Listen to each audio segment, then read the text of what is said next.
aversion hypnosis makes me want to puke. Today I want to look at understanding and moving beyond some of these outdated models. There is a type of hypnosis and hypnotherapy that was done years ago, and there are some that still do it today that's called aversion hypnosis. Now, this term may not be common for many of you, but its principles and its methods have left a lasting impression, a lot of times for the wrong reasons. In the past, aversion techniques were used as a blunt instrument to tackle undesirable behaviors, relying on fears or discomfort or even disgust to force a change in someone's life. And while they might have worked in the short term, the long-term consequences often left people trapped in cycles of shame, guilt, or a relapse. And the more that we understand how the brain works now, the clearer it has become that this type of work, aversion hypnosis, is not only outdated, but it can actually be counterproductive for achieving this lasting change. So it's time to break free from these old negative trances and embrace a model of change that empowers rather than suppresses. This old therapy, this old model, this old method of aversion hypnosis was a way of conditioning that looks to associate an undesirable behavior with a negative stimulus. So the goal was simple. It was to make a behavior so unpleasant in the mind of the subject that you're working with that they would avoid it altogether. And so this process, how did this process work? Usually it involved placing an individual into a hypnotic state in order to heighten suggestibility so that the unconscious mind would take those suggestions. And once in this state, the hypnotist would introduce these suggestions designed to evoke these feelings of disgust or fear or discomfort within this individual, and allowing them to think about or engage in the behaviors that they wanted to change. So take people that come to see about help with quitting smoking. The hypnotist might suggest that every time a person smokes a cigarette, they'll experience a horrible taste, a terrible taste. They'll feel nauseated. They'll have this nasty feeling in their mouth, all of those different kind of things, or focusing on the negatives, the disease that cigarette smoking causes. Or with people that come to me for, say, weight management, the old model suggests that suggestions we give them might involve imagining their favorite foods as something more repulsive, or triggering those physical sensations of that fullness to the point of bloat and discomfort. And the logic here behind these methods and modalities is pretty straightforward. If you associate the behavior with something negative enough times, you'll stop wanting to do it. But that logic has some flaws. So let's look at that for a little bit. How was this used in the past? How was the aversion hypnosis used? At one time it was a go-to technique for treating everything from smoking and overeating to alcoholism to compulsive behaviors. Back in the early days, it was sometimes even paired with physical stimuli such as mild shocks or smacking rubber bands on your wrist, or even with nauseating odors and things that had horrible smells to reinforce this aversive association.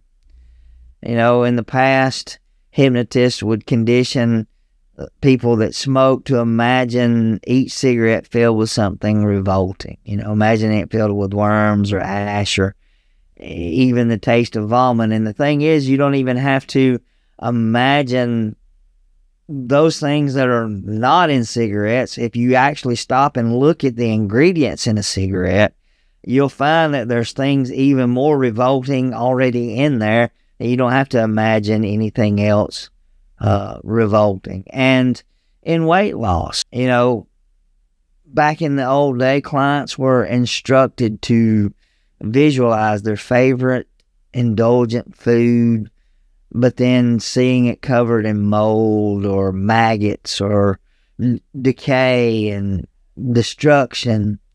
And for addiction, for people that were addicted to alcohol or drugs, the hypnotist might suggest that the mere smell of alcohol or the sight of the drugs would trigger this gag reflex, this intense nausea. While these methods have sometimes led to short-term behavioral changes, a lot of times they came at a very high emotional cost. So they were actually reinforcing feelings of shame and inadequacy or failure when that individual would relapse. And so the problem with this type of work, the core issue with aversion hypnosis lies in its approach. It relies on negative reinforcement to create change. While it might give some immediate results, the process often fails to address the underlying causes of that behavior. And that can create even new problems in the process. So we see that with aversion hypnosis, it focuses solely on surface level solutions. It focuses solely on the behavior itself without addressing the deeper emotional, psychological, and subconscious drivers behind that. So again, take smokers for instance, that they might quit temporarily due to this aversion therapy, but if the underlying stress or trauma fueling this addiction is not resolved, they're likely to relapse or replace smoking with another harmful behavior. Then this old way of doing things reinforced that shame and guilt by associating behaviors with feelings of disgust or failure. This type of work often leaves individuals trapped in this cycle of self-criticism. Instead of empowering clients, it reinforces the idea that they're broken or they're weak, and that can erode self-esteem, and it can make long-term success harder to achieve.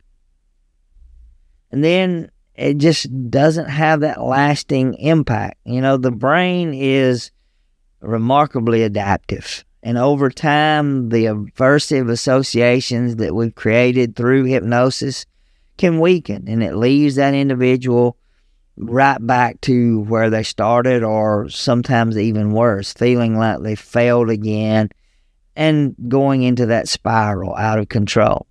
True transformation requires more than this surface level conditioning. Thankfully, we have better models now. Now that we understand how the brain works, we can empower our unconscious mind. This modern understanding of neuroscience and of human behavior has paved the way for more effective and compassionate approaches to change. These methods don't rely on fear or disgust, but instead they work to align your unconscious mind with positive, empowering outcomes. Lasting change starts with understanding why a behavior exists. Rather than focusing on the symptoms, smoking, overeating, alcohol abuse, anger, anxiety, modern hypnosis techniques dive into the subconscious mind to uncover those triggers, those beliefs, and those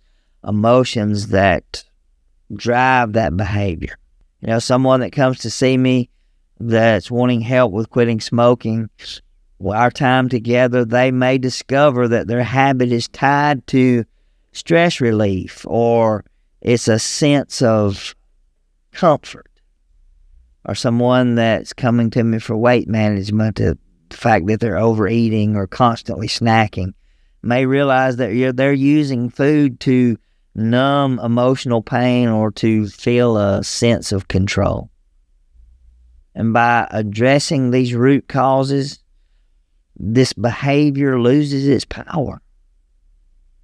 And making change becomes natural, easy, effortless, and sustainable.